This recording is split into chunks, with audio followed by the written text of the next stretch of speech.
We're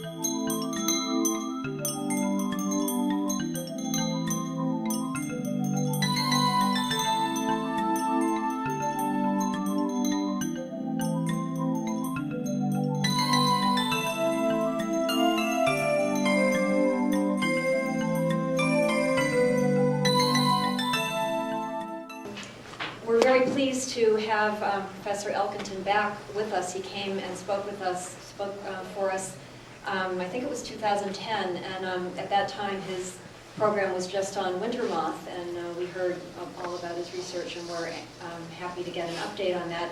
Unfortunately, he's had to expand the topic of his talk because we now have additional threats. You can think of them.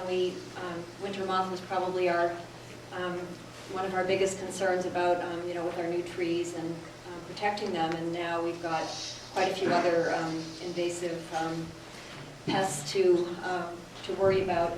But we are very happy to have Professor Elkington on these topics because he's making great progress, and we're very pleased to have him back. And he is a professor of entomology in the Department of Environmental Conservation at UMass Amherst. So please join me in welcoming Professor Elkington.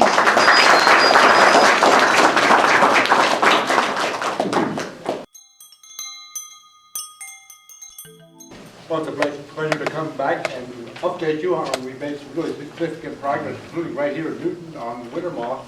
But since gypsy moth suddenly came out of nowhere and surprised everyone this year, I thought I'd talk about that because I spent the first half of my career working on gypsy moth. So I explained what's going on with that system. Certainly, gypsy moth is a big threat to our forests in the coming year, probably more so than winter moth, because it's much more widespread than winter moth. So I'll talk to you a little bit about the history and spread of the winter moth, its host preferences, and the history of winter moth control. Some of you may get a Mass Wildlife. There was a recent article that just came out this month. Is the basis of what I'm going to talk about. But my main focus throughout my career is population ecology, so I'm doing that both with winter moth and gypsy moth, and this is a nice contrast, and biological control. So we'll talk about all those topics. So here's the map of gypsy moth defoliation. I never thought I'd see this again. I thought gypsy moth had receded into a non-pest status, but this is a big deal. And if you traveled the Bass Pike this past summer, you saw lots of defoliation. And it was a big surprise to me because we really haven't had a really serious gypsy moth outbreak for 35 years. When I first moved to Massachusetts in 1980, it was by far the biggest forest pest, and we had outbreaks about every 4 years. Well, why do we have an outbreak? It's the drought, and I'll explain all about that. So some of you have seen this kind of deal. This unbelievable densities. Those are gypsy moth females. Females do not fly. They have wings that do not fly. They're like winter moth in that regard. They put all of their energy into egg production, which is one reason why both species are outbreak insects. Gypsy moth females lay up to 600 eggs, and they overwinter in those tawny brown egg masses that you may see in your yard. And they hatch in May, and they go through a whole series of larval instars through the month of June, and then they pupate, and either on the bark or up in the tree or down the litter. For about 2 weeks at the end of June, and the adults emerging in end of July or early August. So it's interesting to go back and look at some of the historical data. As I said, 1981 was the biggest outbreak. There's the defoliation in 1980, but quite similar to what we had this year, and there's 1981. Virtually the whole state. I hope we don't face that this year, but we might see something similar to that. I mean, it's quite amazing. And so I took this picture when I first moved to Massachusetts. On the top picture, on July 4th, 1981, on the Holyoke Range here where I live, and that's the same scene taken 2 years later. That's what it should look like. But defoliation is a very dramatic event of gypsy moth. And here's an aerial survey from Pennsylvania. Gypsy moth has remained much more of a problem in Pennsylvania than it has up here for reasons I can explain. But it has to do with it causes very widespread defoliation. So in 1981, the whole state of Massachusetts looked like that, and there's areas in Massachusetts this past year that look like that. So gypsy moth, it's widespread. It's native to Europe, and it was introduced in Massachusetts in 1868. We know exactly how it got here. It was introduced by this man, Leopold Truvalov, who was a Russian. He was a scientist working at, I believe he was working at Harvard. He was an astronomer, and he was doing some half-baked experiments with gypsy moth in his house, trying to mate them with native male salt moths, and they escaped from his window. So he notified the authorities, but there was nothing they could do. It was not really a problem for quite a few years, but about 1890, something became a big problem in Massachusetts, and there's a great book called The Great Gypsy Moth War. Robert Spear that describes this. But it took almost 50 years for gypsy moth to cross Massachusetts because the females don't fly. So it's spreading, and it's still spreading. So this shows in 2007, it's now spread over to much of the northeast of it.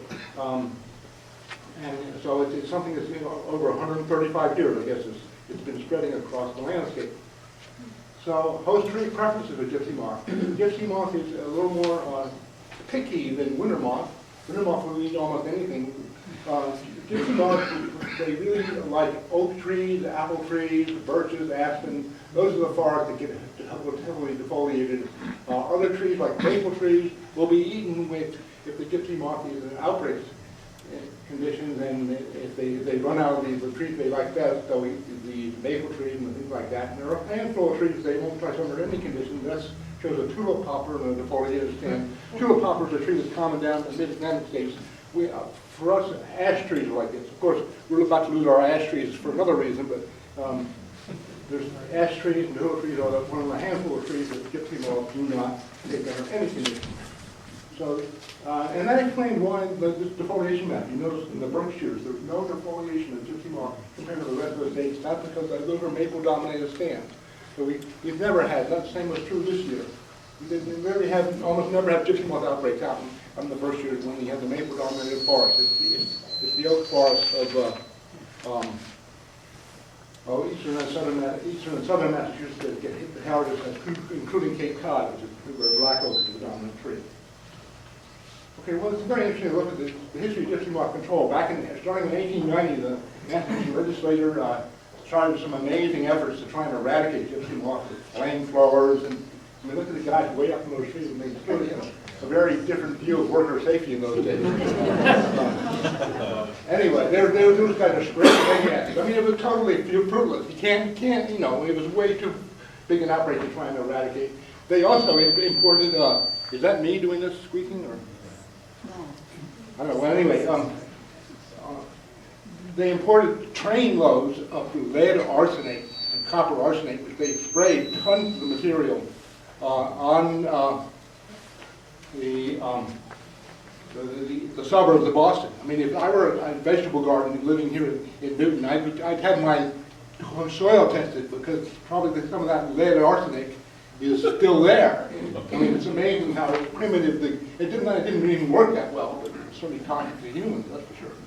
Anyway, but then in 1905, they had a big success of biocontrol out in California on the Cottony Cushion scale, so that set the stage one of the biggest biocontrol efforts in North America or indeed in the world on almost any species. They introduced 10 species of each parasitoid. So this is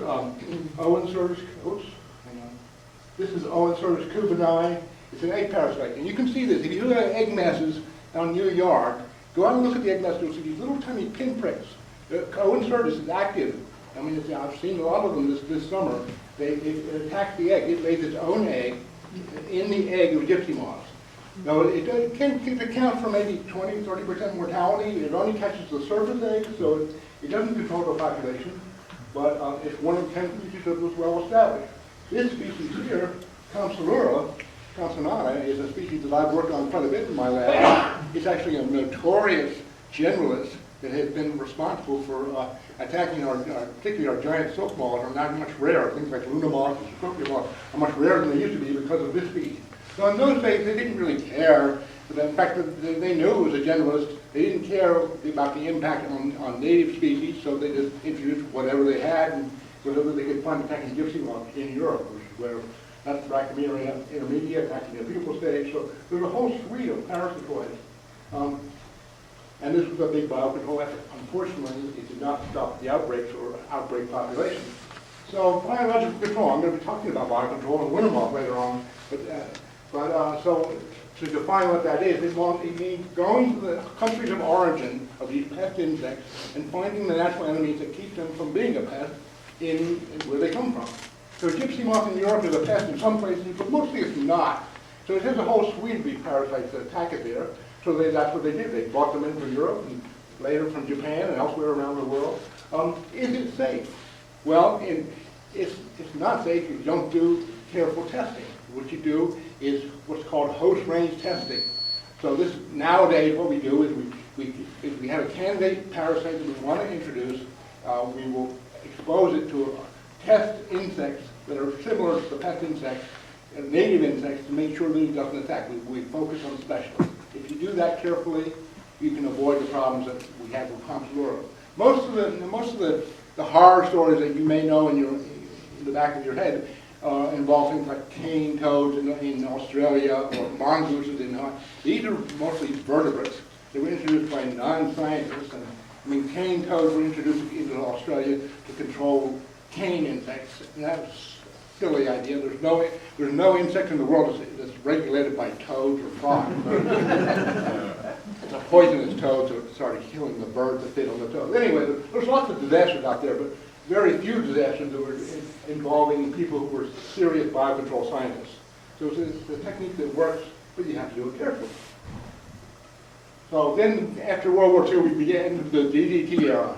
And the entomologists in those days thought, well, we've now solved all insect problems, including gypsy moth. And so they were bombing the world with, there's, airplanes flying over Scranton, Pennsylvania, with releasing plane loads of DDT, and it was unbelievable. And of course, we soon found out, and this book was very famous, 1960s, when was it published? In the mid-60s, Rachel Carson wrote this book, and pointing out all the problems with DDT. We're still paying the price. The eagles and the osprey and the birds of prey are only just now recovering the last decade or so.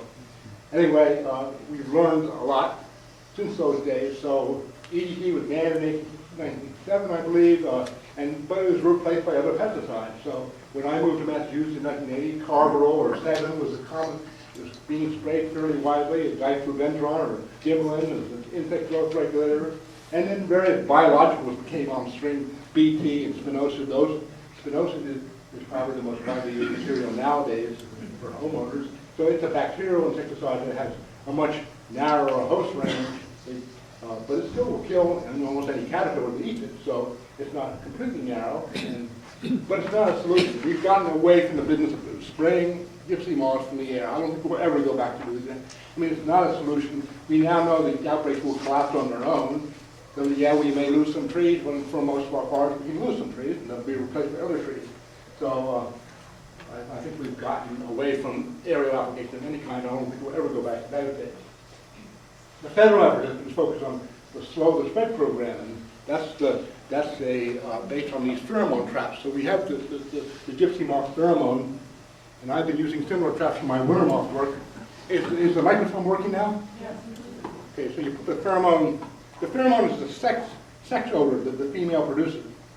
And back in the 1970s and 80s, these were identified for all the major insects we had. And they're species specific. You have this little cage, little rubber septum in there that contains the pheromone, and it emits the odor that the female produces. And the winter moths come, and they go into this little funnel down here, and they fall down here, and they're killed by an insecticide trap. So this is what's available for gypsy moths, so-called milk carton trap. Same deal. And so they have this amazing program across the Midwest, shown here. They deploy hundreds of thousands of these traps every year to identify the leading edge of the gypsy moth infestation. And so with these pheromone traps, you can imagine the different colors represent different numbers of moths per trap. So the light being just a few moths, this color here is just no moths. But then you see this little spot right there? That's a little spot that's out ahead of the leading edge, and they go in with insecticides and treat it. Do you have a question? Yeah, when do you put those traps up? When's the best time? What is the best time? Yeah, to put those Are you talking about winter moth or gypsy moth? Gypsy moth. Well, the time to do it would be midsummer, right, July and August. It's not a control. You cannot control populations with these pheromone traps.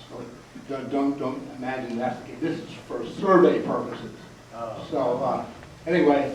So that's only for males then, anyway, right? Yeah, well, I mean, you catch males, that's right. The females do not fly in either species.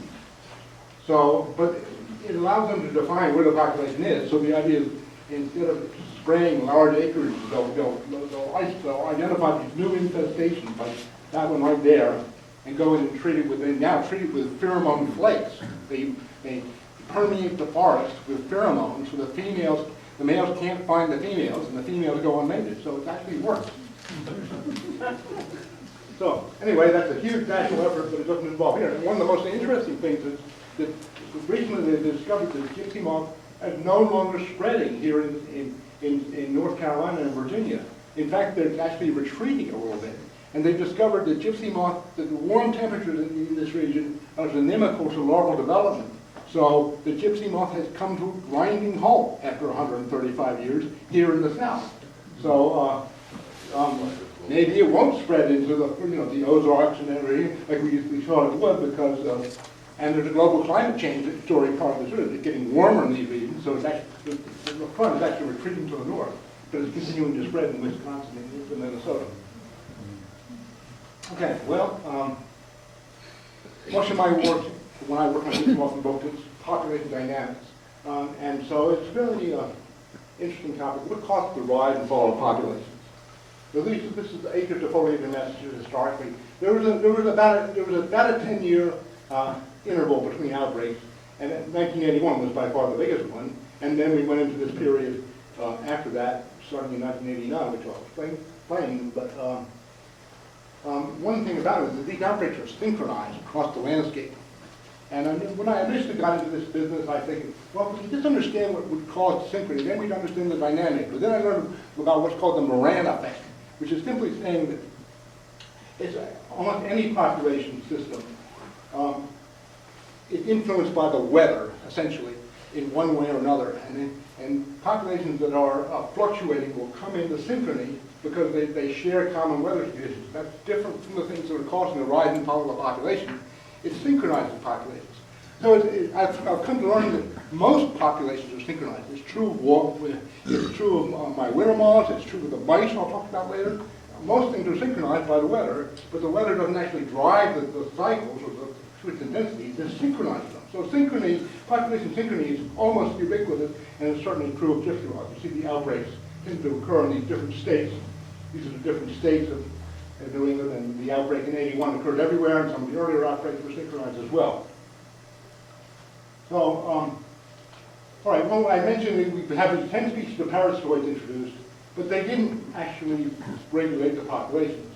Each of them are limited in one way or another in their impact, and there is nothing like a predator-prey oscillation like you might expect and what you see in Europe with these insects. But there was a fair amount of work done well before I came into the business on mice, and experimental manipulations by showing if you remove mice from the system, they have impacts on gypsy moth density, on egg masses, and the mice, some of them climb trees, and the gypsy moths come down and they pupate down in the litter or on the bark of trees where the mice would go at them big time in low density populations. But in addition to that, there's the virus disease, and this is what comes on strong in high density populations. So we may start seeing this year, you may have seen some of this year if you've had gypsy moth outbreaks. Those are caterpillars that are killed by the virus. And it's kind of a disgusting thing. They liquefy and they drip out of the trees.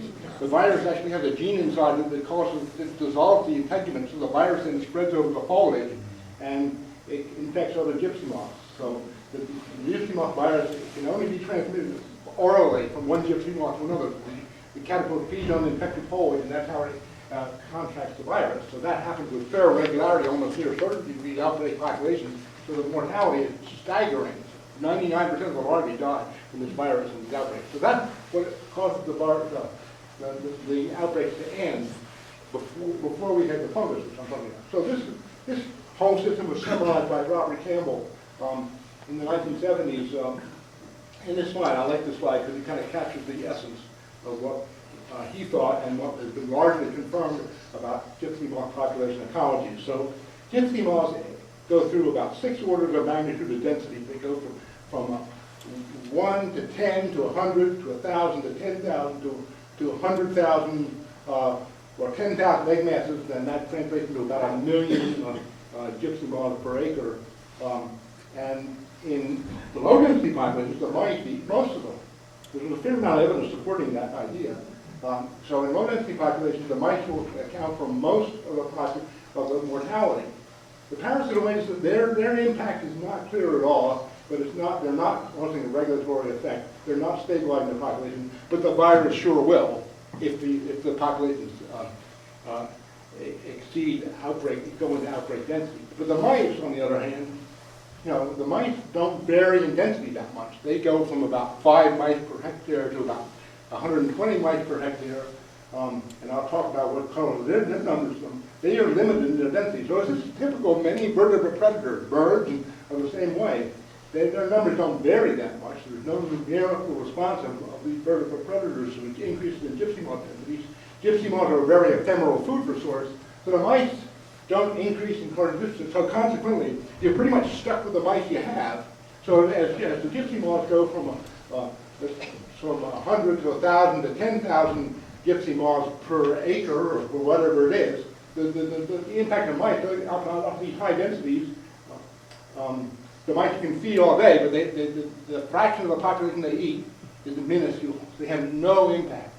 So when you have a dominant predator like this, the mortality declines with increasing density of the host. It sets the stage for a snowball, or an exponential growth in the outbreak phase, because the higher the density, the lower the mortality, and the more the population increases. The mortality that you need to stabilize the gypsy moth system is very high. So it's basically, this is ecology 101. We think that if the death rate, the per capita death rate, that is the number dying per individual, or the proportion dying, increases as a function of because of the natural enemies are increasing, and at the same time the birth rate may decline in high density populations. Gypsy moths produce fewer eggs because they don't get enough food. The fecundity of the female drops from about 600 at low density down to about 100. So they reach a point where the birth rate balances the death rate. Each female replaces herself once. And when you're producing 600 eggs, you need a lot of mortality. You need well in excess of 99% mortality in order to reach that point. But that's been the case for gypsy moth for most years, and it's certainly the case for most of the hundreds of species of native insects we have. Almost any insect could be like gypsy moth if it escaped from its natural enemies. So it's the mortality factors that cause a balance to achieve at very low density, and that's what we hope to achieve with winter moth, and that's what is achieved in most cases with gypsy moth. Anyway, so that's the way the system works.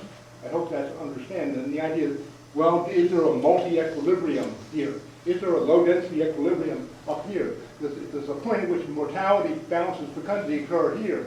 And is the mouse density dependent? Does it increase at some lower density? There's no evidence for that.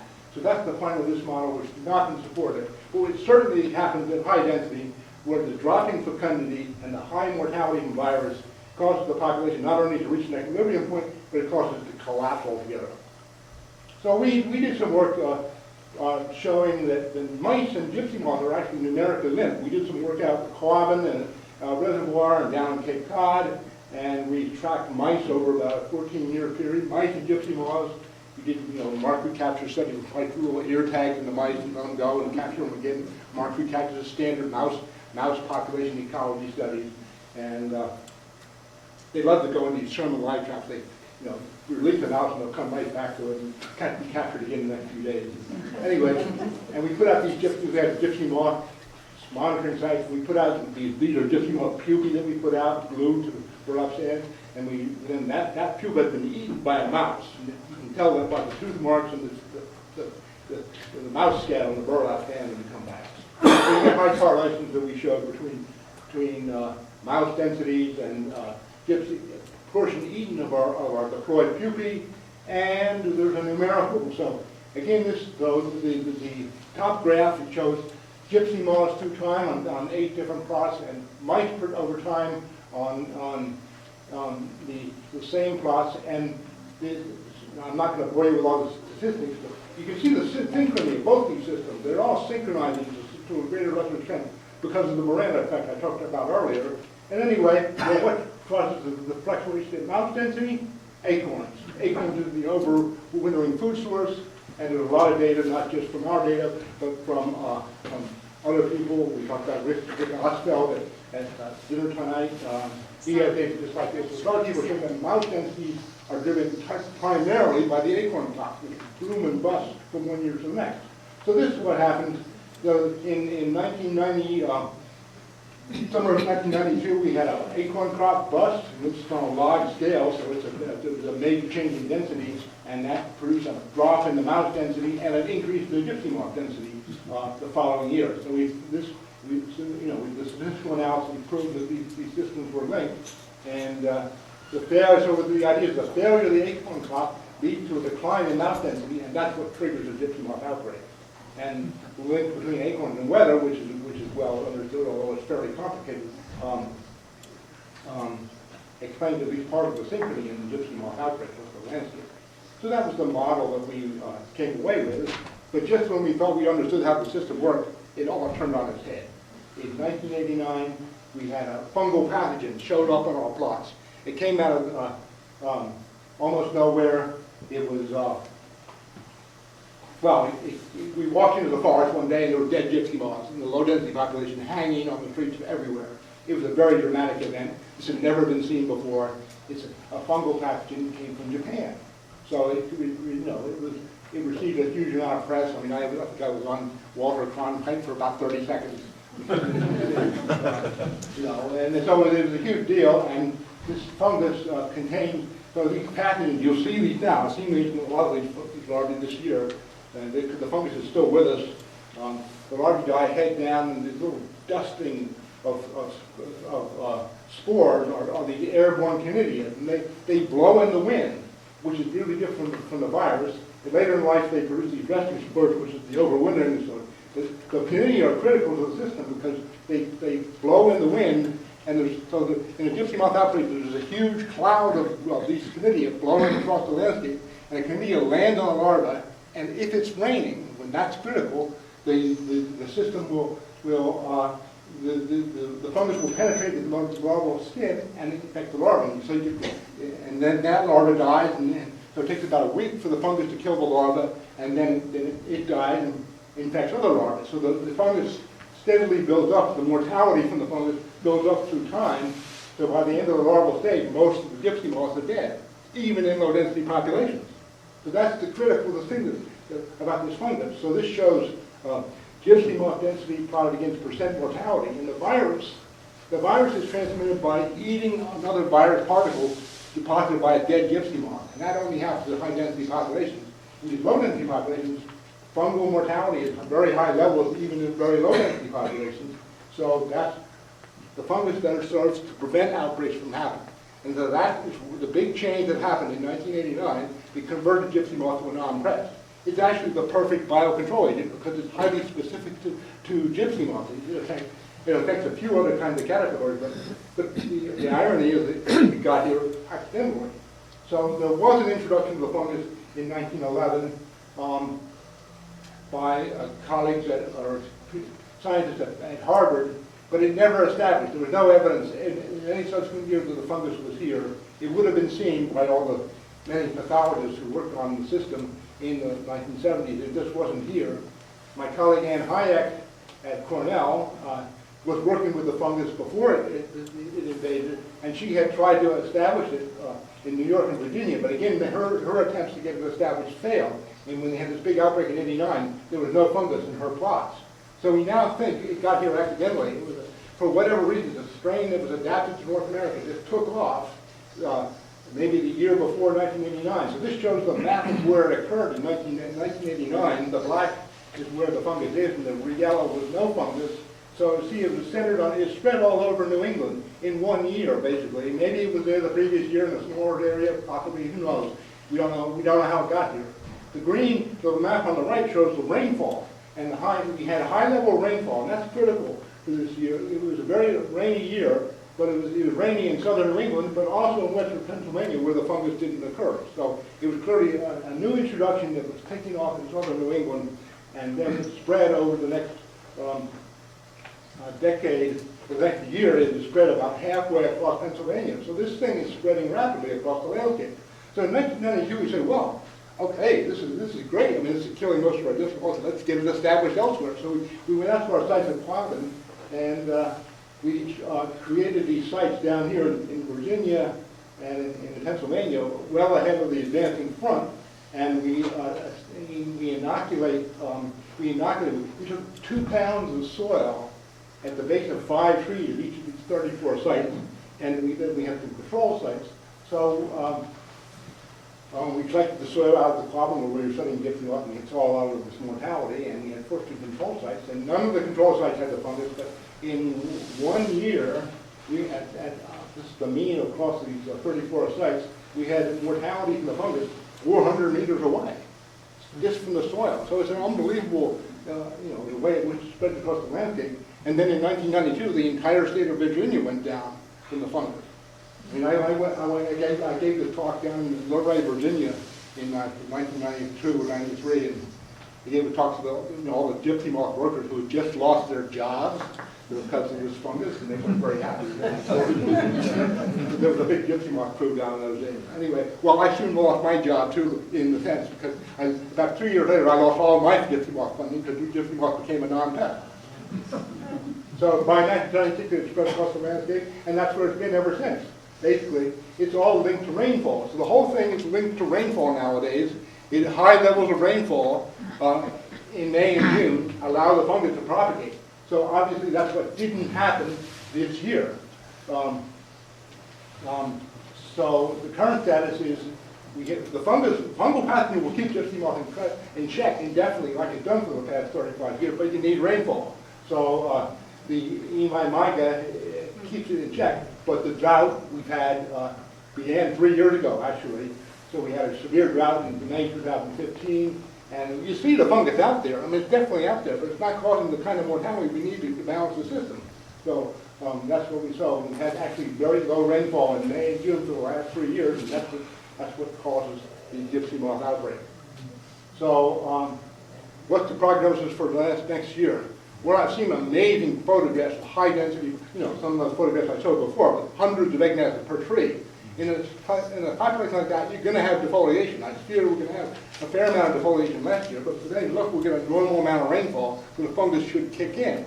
But the thing is, it builds up over time through the larval stage, so it probably won't kick in fast enough to prevent defoliation. I fear we're in for defoliation, even if we do have more rainfall. But these outbreaks will subside eventually, or probably next year. They'll start to crash.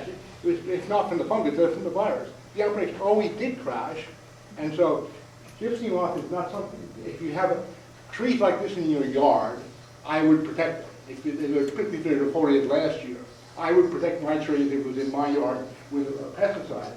But on a forest landscape, it makes no sense to treat Gypsy moth. We know these outbreaks collapse. The stands will survive. Some trees may die. You can harvest them for cordwood, whatever you do. But the point is, the fungus is present now. If we get a normal amount of rainfall, it should reduce Gypsy moth to a non-pet status for most years, like it's been for the past 35 years.